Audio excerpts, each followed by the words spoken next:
Dr. Hans Selye at the University of Montreal's Institute of Experimental Medicine and Surgery has demonstrated the destructive effects of stress and strain, worry and anxiety on the general defense system of the body.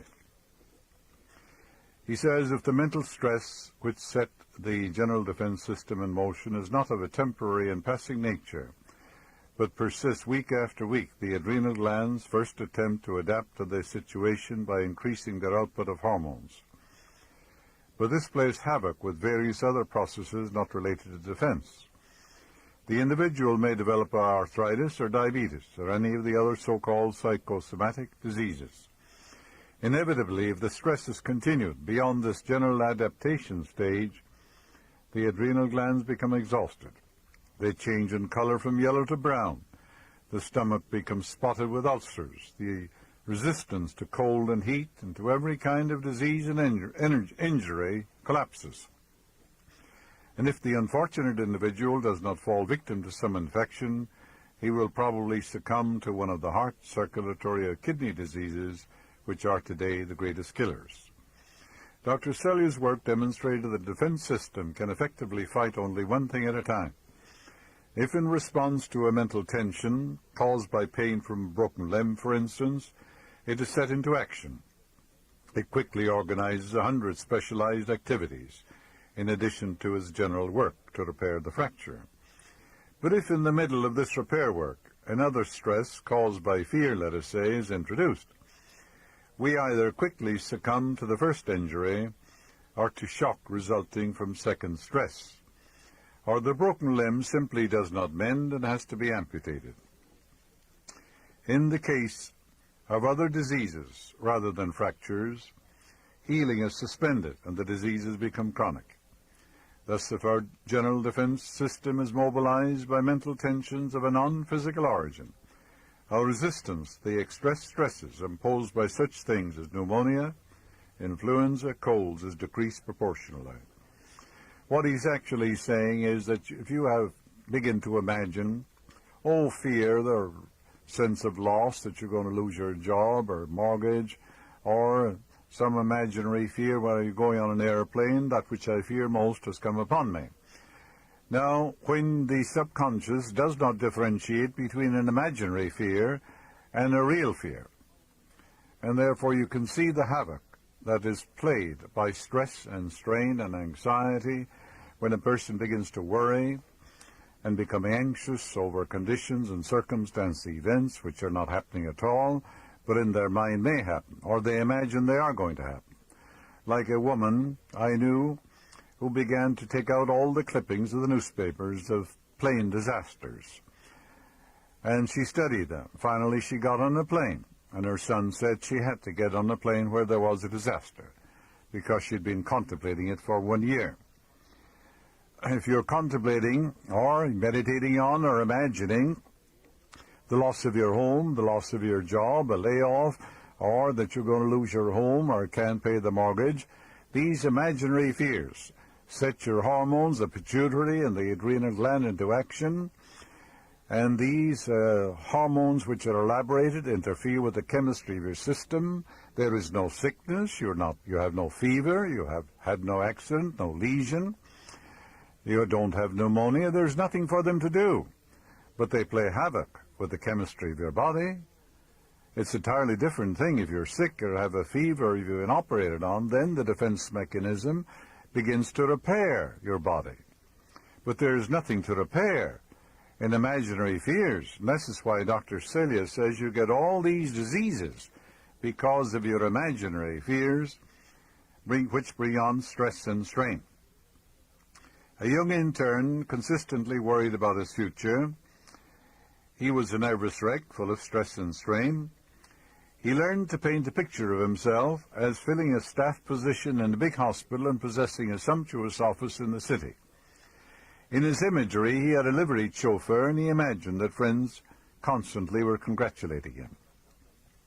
He kept this mental picture before him. It was his mental movie. He attended to it and devoted himself to this picture. Whenever he was prone to worry or becoming anxious, he purposely flashed the picture on the screen of his mind. As the weeks passed by, a higher power moved on his behalf, honoring his dreams and making them all real. The chief surgeon invited him to be his assistant, and he married a very wealthy woman who purchased for him a most sumptuous office, and furthermore also provided him with a Cadillac and a liveried chauffeur. Many women do that. Some men marry very, very wealthy women. Why not? There's nothing wrong with it. This is the way by which the habit of worry is changed. This is the way the old man becomes a new man in thee God. Cast thy burden upon the Lord, and he shall sustain thee. You don't have to suffer from chronic worry or be anxious or get overtense. Do not spend time looking at your troubles or problems. Cease all negative thinking. Your mind cannot function harmoniously when it is tense. It relieves the strain to do something soothing and pleasant when you are presented with a problem. You do not fight a problem, you can overcome it. To release pressure, take a drive, go for a walk, play solitaire, read a favorite chapter of the Bible, such as the 11th chapter of Hebrews, the greatest antidote to fear and worry in the world today. It's the finest chapter in the whole Bible to develop self-confidence and inner peace.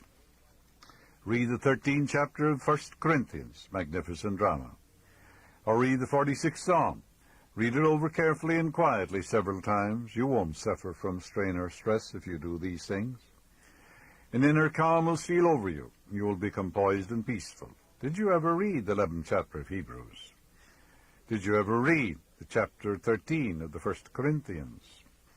It's a very beautiful prayer, one of the most wonderful love epics of all time. Here's a wonderful thing for you to do in the morning. Every morning when you awaken, turn to the God presence within you in prayer. Know God is that infinite intelligence, boundless wisdom within you, which watched over you while you were sound asleep. Relax your body, then have a dialogue with the higher self. Become as a little child. This means that you trust the divine presence completely, and you know that infinite intelligence is healing you now.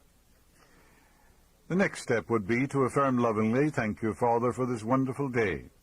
It is God's day. It is filled with joy, peace, happiness, and success. I look forward with a happy expectancy to this day.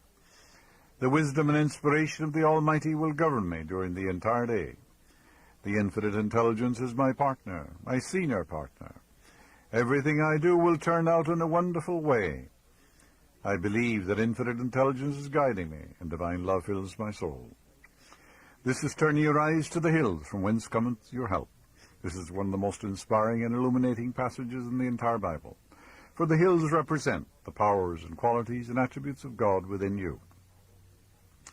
The third step, claim boldly, "I am full of confidence in the goodness of God in the land of the living. I know infinite intelligence watches over me all day today and at all times everywhere. I let go. I am poised, serene, and calm. I know that it is God in action in all phases of my life, and divine law and order reigns supreme in my life." Make a habit of dwelling on these steps in prayer every morning before you go to work. When worry thoughts or anxious thoughts come to your mind, substitute any of the spiritual thoughts from these 3 steps, and your mind will be conditioned to peace, poise, serenity, and tranquility. Dr. Paul Dubois, famous psychiatrist in Switzerland, people visit him from all over the world. He gives men who are suffering from stress or strain or anxiety, he gives them words to use, the therapy of words, such as invulnerability, serenity, tranquility, victory, peace. Well, when you use these words, they release that power of your subconscious mind. These powers become active and potent in your life, and victory becomes yours. That's a very wonderful thing to know, but it's a marvelous thing to do. And you can begin to do it now. The ravages of worry, stress, and strain are countless, Millions of people throughout the world are sick from worrying and from anxiety. The stress, the people who worry always are expecting things to go wrong. This is primarily due to a lack of faith in the infinite. They brood or worry over a great many things that never happen. They get over-tense. They will tell you all the reasons why something bad should happen, not one reason why something good should happen. This constant worry and anxiety debilitates their entire system, resulting in physical and mental disorders. A man said to me one time, "I'm worried sick about my drugstore. I may lose it. Business is good, but it can't last. I'm anxious about the whole thing. I may go bankrupt. My mind is in turmoil. I can't sleep because of the stress and the strain on me." "Tell me the nature of your business problem," I suggested. "Oh, nothing has happened yet, but I fear it will happen. I worry myself sick, and I also get my wife upset. How can I stop worrying?" This man actually was doing a good business. He had a fine bank account. By ordinary standards in the drug business, he was prospering. His constant negative imagery was robbing him of vitality, enthusiasm, and energy. And in addition, he was making himself weaker and less able to meet any challenges that might come along. I explained to this pharmacist that if he continued worrying, he would attract the conditions upon which he was mentally dwelling. "For that which I fear most has come upon me," Job said. That the only thing really wrong with him was a false belief in his mind, negative imagery, and that he had forgotten that he personally could control his thoughts and his life. I gave him the following spiritual prescription.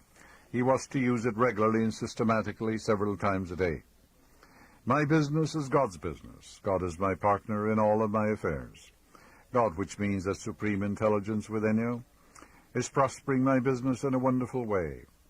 I claim that all those working with me in my store are spiritual links in its growth, welfare, and prosperity. I know this, I believe it, and I rejoice in their success and happiness.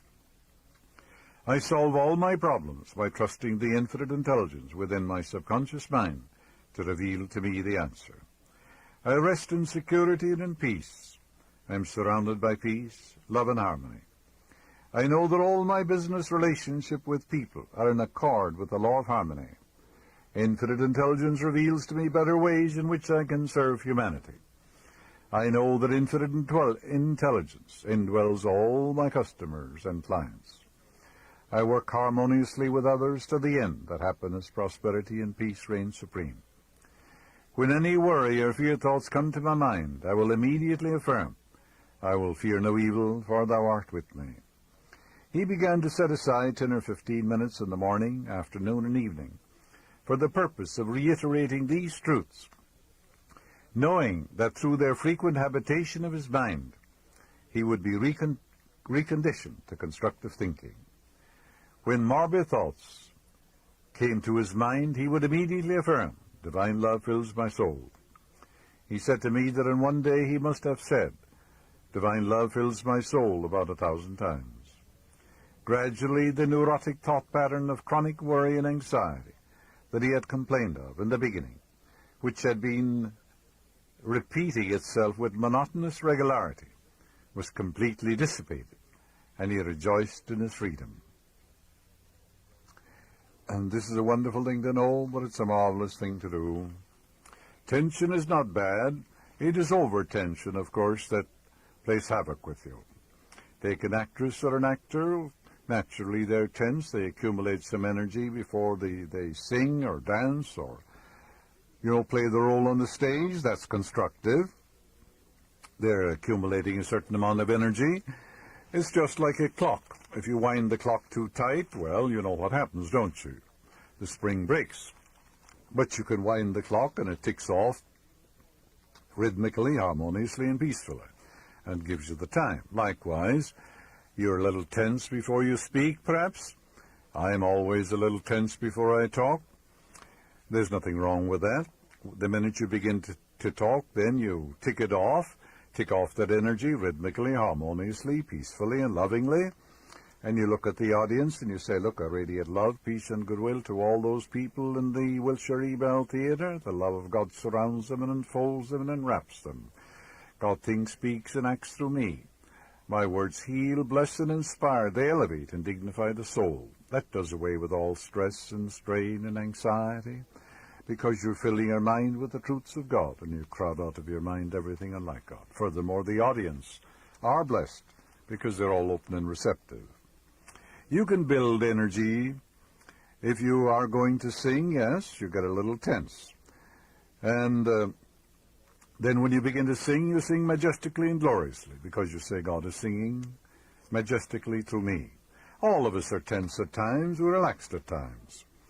You know the transoceanic planes that fly thousands of miles, they go to Japan, China, and all over the world.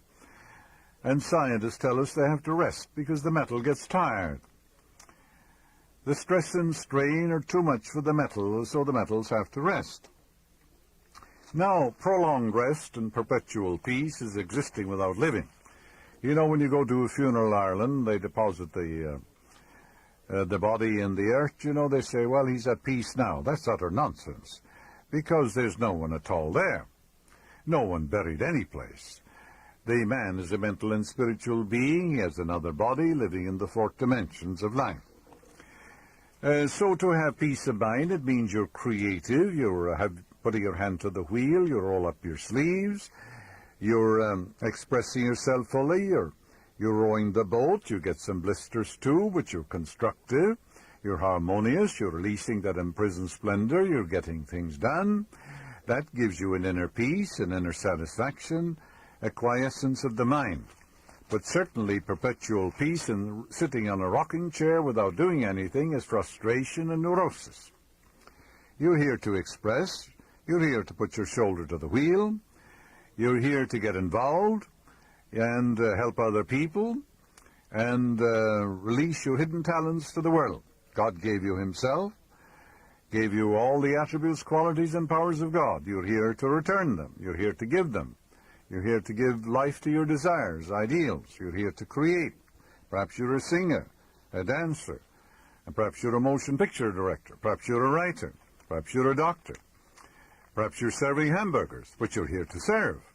And when you don't serve, when you don't express, you then get tense, over-tense, and anxious, and frustrated, and you become 100% neurotic. You're a spiritual being living in a material universe, yes. You're not living in your body. The body isn't living in you as an idea. It's simply waves of light. It's molecular. It's not solid at all. The spirit and the mind in you represent cause. Your world is an effect. Now your body, which means your physical body, your environment, your pocketbook, your social status, your relationship with people, all these are a mathematical reflection of your habitual thinking and imagery. In other words, you are belief expressed. If you want to overcome stress and strain, people today, I hear men saying, oh, it's a rat race, the pace is terrific, the pressure is awful, and I don't know that I can stand this rat race, you know, my nerves are jangled, I can't sleep night, I have to take tranquilizers. Others say I have to take 4 shots of whiskey in order to go to sleep at night. I come home so tense and so exhausted that I have to have 3 or 4 beers or something, you know, things that, you know, you've heard that. Well, now go frequently to the world of spirit within you and claim beauty and inspiration, claim guidance, and claim the almighty power is moving through you. You will be refreshed, revitalized, and strengthened. Call upon me, I will answer you, I'll be with you in trouble. I'll set you on high because you have known my name. The name or the nature of infinite intelligence is to respond to you. This is the meaning of turning your eyes to the hills, from whence cometh your help. Hills that are within a range, as we said at the beginning of this broadcast. Therefore you turn to infinite intelligence, boundless wisdom, and the infinite love, and claim these things, and lo and behold, you feel that dew of heaven moving over the arid areas of your mind, and you're refreshed. It's called the manna that cometh down from heaven, from the heavens of your own mind. That invisible food, that intangible thing, that inspirits you, invigorates you, enlightens you. If you're upset or under strain, therefore, turn to the great eternal truths within you. Think of the absolute harmony, the boundless love, the infinite intelligence, and the infinite wisdom governing the planets in their course and causing the sun to shine, and turning the earth in its axis, you know, regularly and systematically. Think of these great eternal truths, and they are within you, and then realize divine law and order in your life. And I can do all things through this God power which strengtheneth me. Then you'll grapple with the problem courageously. You'll say every problem is divinely outmatched. The problem is here, but infinite intelligence is here too. and therefore I'm bound to overcome. I'm bound to win. I'm born to win. The infinite can't fail. Then you'll tackle your problem with faith and confidence, and you won't tackle it with stress and strain. Begin to meditate, therefore, on the great immutable laws of life, and you're transported from tension and stress and strain to inner peace, tranquility, and serenity of mind. For great peace are they which love thy law, and nothing shall offend them. And the law is you are what you contemplate. You become what you contemplate. Contemplate the great truths, and then they become active and potent in your life. Everything in the universe passes away. You can't be frustrated forever. You can't be sick forever. You can't be a square peg in a round hole forever. If it's hot, it's going to cool off. If it's rainy, it's going to dry up. Everything passes away. 1,000 times in your Bible, you have this expression, and it came to pass. Yes, the flood came to pass. Everything comes to pass. So nothing is forever. That'll give you a sense of tranquility, too. Everything is changing into its opposite, you know. You can't be lonesome forever. Claim divine companionship, that infinite spirit is attracting to you, a companion who harmonizes with you in every way. It'll come to pass. You know that Persian king, he wanted a reminder on a ring, just a few words. And he told these sophisticated astrologers in his day, he said, I want a maxim, a little aphorism that I can look at in my ring that will always give me peace of mind and serenity whenever I'm too high or too low or depressed. So what did they give him? They gave him a ring, and inscribed in the ring was, this too shall pass away. For everything will pass away. The war, if there's a war, there's going to be peace. It's going to stop, you know.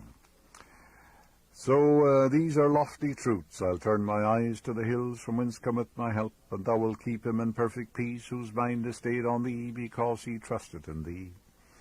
Think of these lofty truths. I and my Father are one. If God be for me, who could be against me? Yes, all things are ready if the mind be so. According to my belief is it done unto me. According to my faith is it done unto me. Son, thou art ever with me, and all that I hath is thine. Before you call, I will answer. While you're yet speaking, I will hear. Are you going to say, it is hard for me?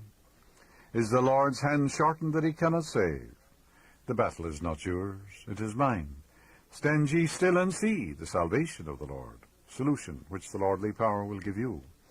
Come unto me, come unto that infinite intelligence within you, all ye that are able, all ye that labor and are heavy laden, and I, the infinite, will give you rest. Every problem has a solution. Every question has its answer.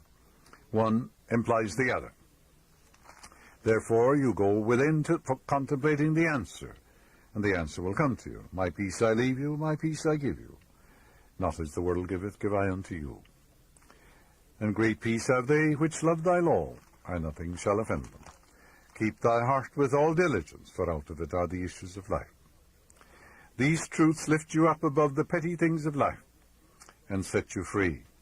And when fear or worry knocks at your door, faith in God and the goodness of God open the door of your mind, and there's no one there.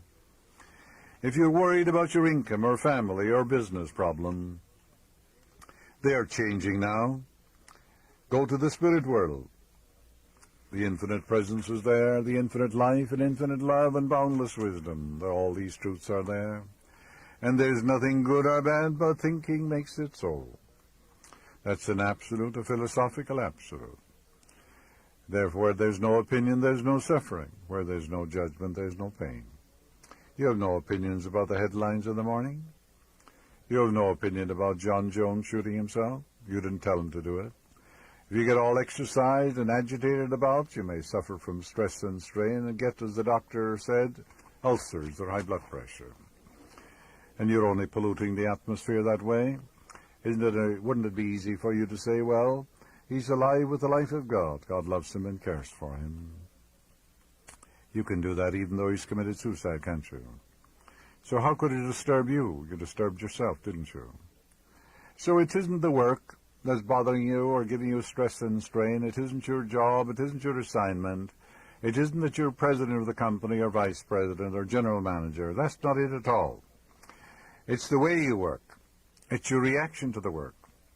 If you're resenting the work or the boss, and if you're working with hostility and fear and anxiety, you're projecting that onto the work and to those people around you. And, of course, then stress and strain come into your experience. So do what you're doing. Do to the best of your ability with love and goodwill. Because you're always projecting your worry, your shortcomings, your anxieties onto your business, your affairs, and other people. If you have lofty thoughts and ideals and dreams and aspirations, you must bring them into manifestation so that we can see them in your body, in your speech, in your mannerisms, in your gestures, in your work, in your writing, in all phases of your life. If you don't do that, you become tense. You suffer from stress and strain. There are people who are off to communes, you know. They wear a loincloth or something. They smoke marijuana. We read about it in the papers. Sometimes the papers are full of this sort of thing. And they go on relief, you know. Children are born, and of course they don't get proper attention. And they expect the world owes them a living and things of that nature. All of these people who live that way are suffering from stress and strain, with all the results that follow from that condition. We're all here to serve. We're all here to put our hand to the plow. And when a man isn't expressing himself, he feels guilty. With guilt comes fear, with fear comes punishment. Because he knows in his heart he's here to give.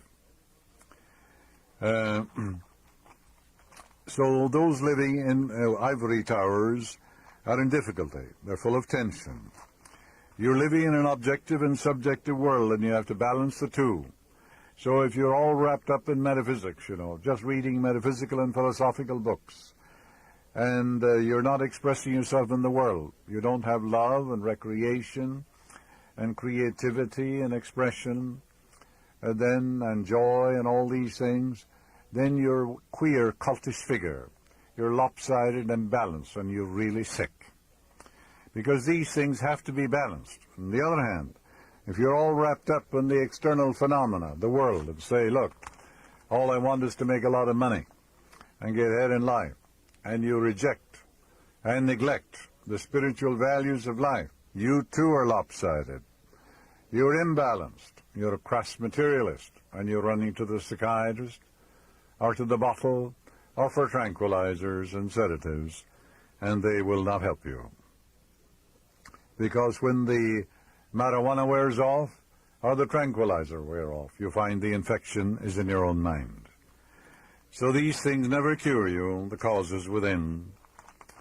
So we're all here to lead a balanced life, and you live in an objective world, and you're here to roll up your sleeves, whether it's a telephone company or you're digging in the soil, or whether you're driving a truck or operating in an operating table.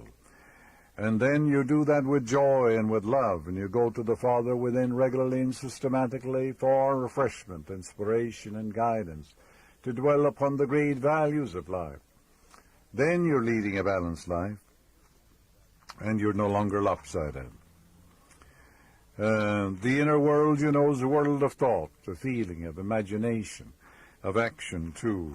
Plans and purposes of dreams and aspirations, isn't it? It's a real world. It's as real as the other world.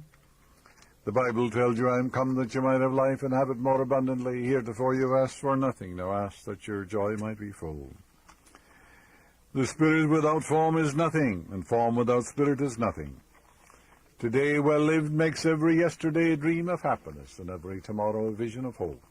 That's from the Sanskrit. So the pace is not killing you, it's your attitude of mind towards your work, you see. Approach your work and say, I can do all things through this God power which strengtheneth me. I radiate love, peace, and goodwill to all those around me. I'm inspired today. Spirit of the Almighty moves in the waters of my mind, and whatever I do will prosper. Then you're overcoming stress and strain. So stress and strain do not really come from that work, whether you're building a house or whether you're a carpenter, sawing wood.